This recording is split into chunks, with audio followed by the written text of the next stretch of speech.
Ini adalah Pak Yoman. Beliau merupakan salah satu pegawai yang memiliki jabatan tinggi dalam suatu instansi pemerintahan. Meskipun memiliki jabatan yang tinggi, Pak Yoman tidak pernah menyalahgunakan jabatannya tersebut untuk kepentingan pribadinya. Mengapa demikian?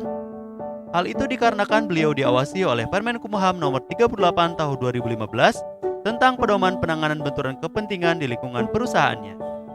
Di dalam Permenkumham Nomor 38 Tahun 2015 terdapat beberapa pedoman terkait penanganan benturan kepentingan, di antaranya maksud dan tujuan pedoman penanganan benturan kepentingan, bentuk-bentuk benturan kepentingan, sumber penyebab terjadinya benturan kepentingan, penanganan situasi benturan kepentingan, faktor keberhasilan penanganan benturan kepentingan, serta pencegahan benturan kepentingan. Apa sih fungsi dari Permenkumham itu? Sebagai pedoman bagi pegawai Kemenkumham dalam mengenal, mencegah, dan mengatasi situasi benturan kepentingan di lingkungan Kemenkumham. Mencegah terjadinya pengabaian terhadap pelayanan publik oleh pegawai atau pejabat Kemenkumham. Mencegah tumbuhnya kerugian negara sebagai akibat dari perbuatan KKN. Menciptakan pemerintahan yang bersih dan berwibawa. Bentuk-bentuk benturan kepentingan: menerima gratifikasi atau pemberian atau penerimaan hadiah atas suatu keputusan ataupun jabatannya. Menggunakan barang milik negara dan atau jabatannya untuk kepentingan pribadi atau golongan.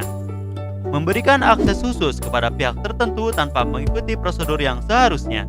Pemberian izin dan atau persetujuan dari pegawai yang diskriminatif. Situasi yang menyebabkan seseorang menerima gratifikasi. Situasi yang menyebabkan penggunaan aset instansi untuk kepentingan pribadi. Situasi di mana pegawai memberikan akses khusus kepada pihak tertentu, misalnya dalam perekrutan pegawai tanpa mengikuti prosedur seharusnya. Serta situasi di mana terdapat hubungan kekeluargaan antar pejabat atau pegawai dengan pihak lainnya yang memiliki kepentingan dengan jabatan di Kemenkumham.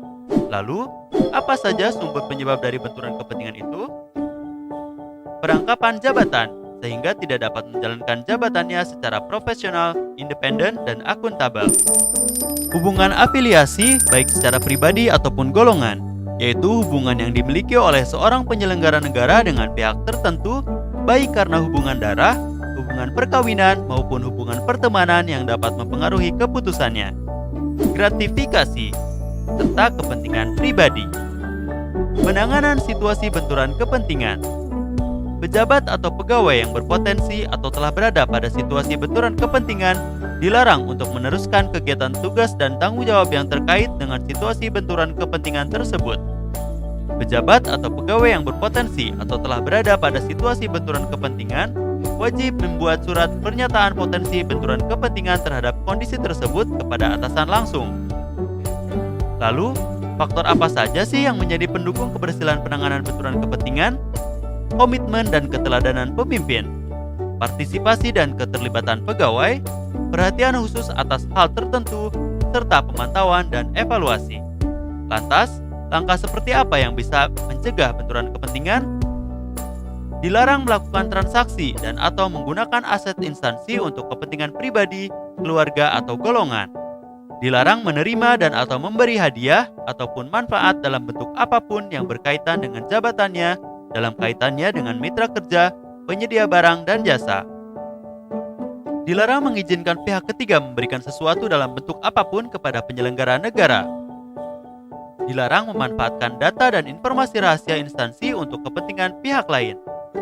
Dilarang baik langsung maupun tidak langsung dengan sengaja turut serta dalam pemborongan, pengadaan atau persewaan yang pada saat dilakukan perbuatan untuk seluruh atau sebagian ditugaskan untuk mengurus atau mengawasinya. Sekarang sudah tahu kan apa itu gratifikasi? Tetap hati-hati agar kita terhindar dari gratifikasi, karena gratifikasi merupakan bibit awal dari korupsi.